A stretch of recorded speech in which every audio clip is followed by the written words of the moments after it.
نصر صاحب، ایک جو مسئلہ تھا حکومت کا، بلکہ دو مسئلے تھے. ایک تو معاشی سمت نہیں نظر آ رہی تھی اور دوسری سیاسی سمت نظر نہیں آ رہی تھی. اب ظاہر ہے معاشی سمت نظر آنا شروع ہوئی ہے، جس کی وجہ سے مارکیٹس میں بھی کانفیڈنس آیا ہے، ریسپونڈ بھی کر رہی ہیں، آئی ایم ایف پروگرام کی بحالی کی امید بھی پیدا ہو گئی ہے.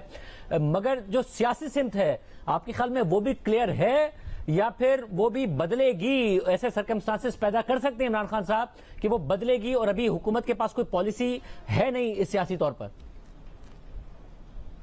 دیکھیں، ایک عجیب و غریب صورتحال پیدا ہوئی ہے پاکستان کے اندر کہ جب یہ جو اتار چڑھاؤ ہے قسمتوں کا یا سیاسی مقبولیت کا، دونوں اگر آپ پلڑے دیکھیں، ایک طرف حکومت دوسری طرف عمران خان، ان میں کسی پلڑے کی اپنی کاوش آپ کو نظر نہیں آتی.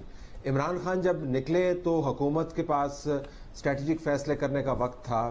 انہوں نے یہ فیصلہ کیا کہ ہم نے حکومت کرنی ہے. اس کے بعد ان کے پاس موقع تھا کہ اپنے آپ کو سنبھال کے چلیں اور کچھ عوام دوست قسم کی پالیسیاں بنائیں.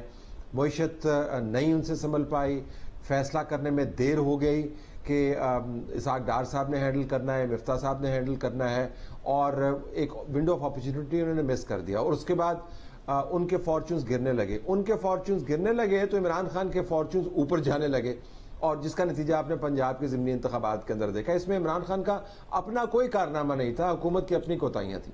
اب وہی پروسیس آپ کو ریپیٹ ہوتے ہوئے نظر آ رہا ہے. عمران خان اپنی غلطیوں کی وجہ سے، اپنی ٹرولنگ کیمپینز کی وجہ سے، اپنے بیانات کے تضادات کی وجہ سے، اپنی کلابازیوں کی وجہ سے، اور پنجاب کے اندر حکومت لے کر پرویز الہی صاحب کے ساتھ مل کر کام کرنے کی وجہ سے، جس قسم کی کابینہ بنی ہے، جس قسم کے لوگ اس کے اندر موجود ہیں، اس وجہ سے اب آپ کو پھسلتے ہوئے نظر آ رہے ہیں. جو وہ پھسلتے ہوئے نظر آ رہے ہیں، حکومت کی سیاسی سمت آپ کو درست ہوتی ہوئی نظر آ رہی ہے. اب اکانومی کا فیکٹر ہے.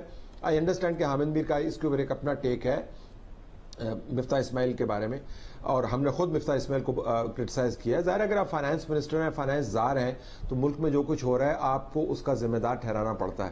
لیکن اگر مفتاح اسماعیل جو ہے وہ ذمہ دار ٹھہرائے جا سکتے ہیں ان مسائل کے جس کا سامنا کیا اس حکومت نے، تو موجودہ حالات میں ظاہر ہے کچھ نہ کچھ اکانومی کو سنبھالنے کا وہ کریڈٹ بھی کلیم کریں گے. ان کا ہے یا نہیں ہے ایک علیحدہ بحث ہے، لیکن کلیم کریں گے. فوج کی طرف سے بھی آپ کو سپورٹ نظر آتی ہے. آئی ایم ایف کے ساتھ بات چیت کے اندر انٹیلیجنس ایجنسیز کا کردار آپ کو نظر آتا ہے. ریپرزینٹیوز نے پہلے ملاقاتیں کی، چیف کی جو کال ہے امریکنز کے ساتھ وہ بھی بڑی مشہور ہوئی. اب ایک اور بات چیت کا بھی تذکرہ ہے جو مڈل ایسٹ کے جو حکومتیں ہیں ان سے انویسٹمنٹ لانے کی، بائیلیٹرل قرضے دینے کی بات کے حوالے سے جاری ہے. تو آپ کو لگتا ہے کہ معاشی طور پر حکومت آپ کو سنبھلتی ہوئی نظر آ رہی ہے.